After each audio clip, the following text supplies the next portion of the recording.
হরে কৃষ্ণ। রাধে রাধে বন্ধুরা, আশা করছি সকলে ভালো আছো এবং সুস্থ আছো। রাধা মাধবের কৃপায় আমরা সবাই ভালো আছি। দেখো, আজকে হলো মহালয়ার প্রীতি ও শুভেচ্ছা তোমাদেরকে জানাই।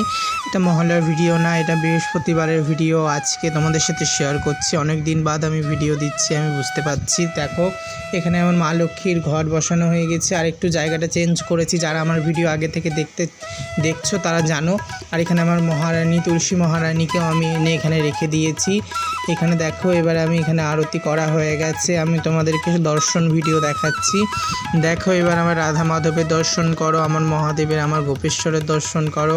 দেখো, আমার ছোট ছোট বাচ্চারা স্নান করে বসে গেছে। এটা দুপুরবেলার ভিডিও তোমাদের সাথে শেয়ার করছি, মধ্যাহ্ন ভোজনের সময়।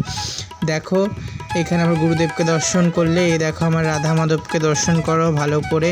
আর সকলকে জানাই শুভ মহালয়ার প্রীতি ও শুভেচ্ছা সকলকে। এটা মহালয়ার দিন ভিডিওটা আসবে না আমি জানি, তার জন্য আমি দুঃখিত সকলের কাছে। আর তোমাদের পুজোর শপিং কি শুরু হয়ে গেছে সেটাও জানিও, এবং তোমরা সবাই কেমন আছো সেটাও জানিও। সবাই নাম জপ করো, হরিনাম জপ করো বেশি বেশি করে। হরে কৃষ্ণ কৃষ্ণ কৃষ্ণ হরে হরে, হরে রাম রাম রাম হরে হরে। আর জয় জয় শ্রী রাধে। দেখো, পুরো ভিডিওটা ভালো লাগলে লাইক, শেয়ার, কমেন্ট এবং সাবস্ক্রাইব করে পাশে থেকো। রাধে রাধে সকল।